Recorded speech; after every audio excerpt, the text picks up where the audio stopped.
amakuru meza ku bantu bakoresha amapage Facebook, abantu bakorehinduye amakonti yabo bakagira page Facebook.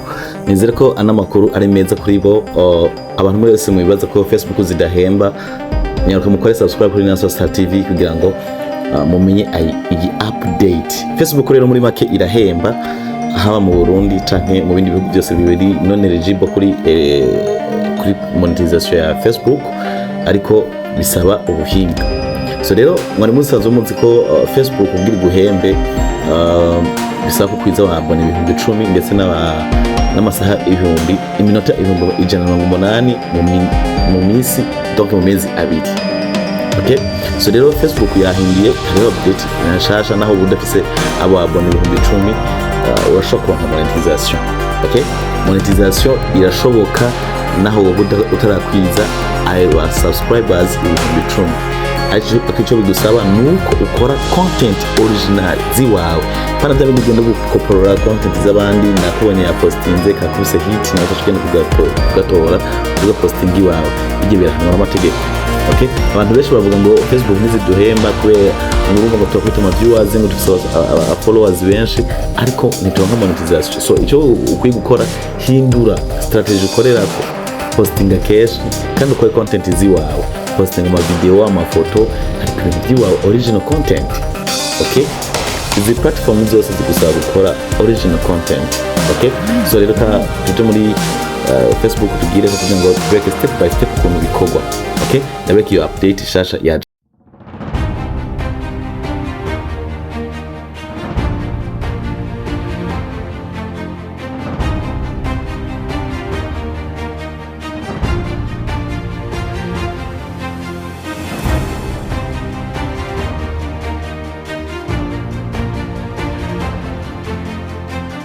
so turinje muri Facebook nk'ibisanzwe, ngiyi tugiyemo bayinjiramo nk'ibisanzwe.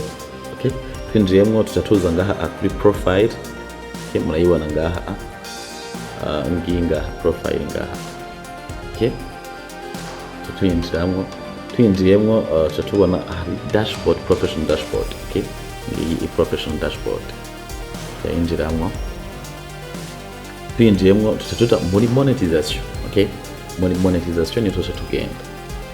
Okay, nayo bwi ntibisaba ko ufise followers benshi, ntibisaba ko ufise followers benshi, tucanga muri monetization. Okay, kinjirayo tugiye muri monetization, mucimura update shasha yaje ni submit. Donc nugu submitting gusaba ko wakwinjiza muri programme ya monetization Facebook. Okay, so ni muri content monetization. Okay, so urashobora kwinjira ngaha kuri submit, ngaha kuri bya update udaciye hajya naho. Donc ngaha niho narimvuze, urashobora guca ngaha canke ugaca ngaha kuri iyi muri program content monetization. Okay, kinjirayo. Okay, nkaho urabibona muri byose mushobora bisoma mukabiraba, uca ngaha kuri submit interest. Okay, akaca vyondako hari n'ibyo tugiye kuzuza, ngiye kubigisha ukuntu ushobora kuvyuzuza step by step. Cyo tugusaba nuko ukora subscribe, s'il vous plaît, ino video irabe makuyihejeje, hanyuma ukora partage, s'il vous plaît, ukore partage.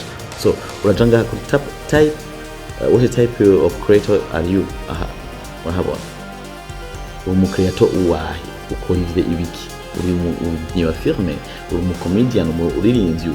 Donc uravuga type yiwawe bivanye na content ukunda gupostinga. Araza ugafyondako umu artiste, umu athlete, umu uraza ugaklika seho n'ibintu ukunda guposta kuri channel, kuri page yawe. Fata par exemple post nandiki nkora ibi. Okay, wewe uza gufyonda seho n'ibyo ukora, wewe ni uzi ibyo ukora. Okay, hanyuma done, munsi done. Okay, hanyuma ucuca ngaha kabiri. Okay, kabiri ucuza ngaha kabiri ufyondeko, ucuza ngaha ubwose ubwuzuze ubukoresha ko bwose. Okay, hama ucuza ngaha utyping ibintu bakubwiye ngo why are you interested in this program. So jana teguye ibi, donc uraza ugasigura igituma uriko urasaba iyi ntunzi wumva iyi programme uyikeneye, okay, wumva ikwentereza, uraza kuvuga jewe ndi umu content creator, nkora firme, ndi umu donc blog person, ibintu byarivyo byose wowe niuzi ivyo ukora, hanyuma nkora ama content ari original, ibintu byinshi ugasigura ibintu bijanye n'ivyo usanzwe ukora ndetse na vision yawe mu Gifaransa canke mu Congereza. Aho duhejeje ngaho tushaka kuja ngo batubwira ngo add your other social, bacha kugira ngo share an account on other platform. Murayibona ngaha abashatse kumenya eske abantu bakoresha ama page Facebook nta zindi platform basanzwe bakoresha nka YouTube, Instagram, TikTok canke izindi za Twitter, okay, uza bagusaba imwe gusa, ucuza ngaha ugakorosha ngaha urakabora aka ukagatyondako, ugatyonzeko bashaka kwereka ngaha select a social app. Murayibona ngaha select a social app, ugatyondako, utyonzeko bacha gusaba ucuza imwe, hariho TikTok, okay, hariho TikTok, wait, hariho TikTok, hariho YouTube, hariho Instagram, hariho na ara. Aha rero utunze kuri ara ucuza kwandika iyindi.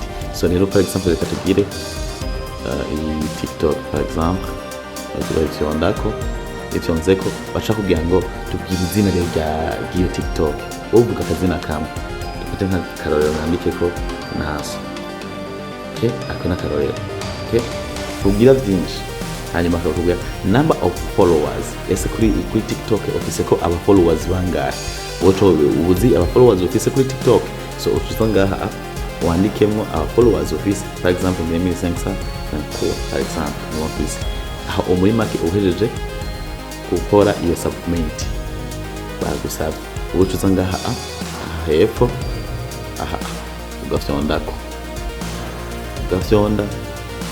byonze bashobora ngo thanks for share your interest in this program, you will be notified if you become eligible, okay, wewe bagushimiye kuba uhejeje gusubmitinga, hanyuma akubwira ati tuzobikumenyesha igihe uzobaye eligible kuri monetization. So nimba washimiye no video, kora partage, s'il vous plaît, commentaire, utubaze ibindi bibazo ushaka kubaza, hama nawe genda urabe kuri page yawe ko baba baduhaye ino update.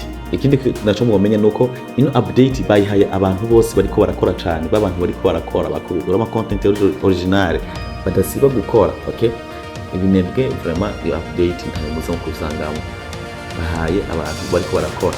So rero nawe gerageza nimba utabonyemo iyo update ya aha muri page yawe, kora cyane n'ingufu nyinshi, partage byinshi kugira ngo uzoshike kuri iyo update. So aya mahirwe ntagucike, nukuri ya submit, then tubagira ukora subscribe kuri Naason TV, s'il vous plaît, utavibagira, okay. So ikindi nobahanura abantu benshi urabona ngo Facebook ntabwo zihemba, s'il vous plaît, Facebook zirahemba hano mu iwacu mu Burundi ndetse n'ahandi hose. Icyo usabwa no gukora content ziwa, abantu benshi ngaha hano barahihembera, ugasanga bariko bakora content zitari zabo, bakagenda gutora content hariya kubera yumvise byosha akazira yizana ngaha ku iwiwe. S'il vous plaît, ibyo bintu mubihagarike, mukore content ziwane. So mwakumwe na Naason kuri micro za Naason TV. Hari kandi kazo wumva waza twandike muri commentaire. Merci beaucoup.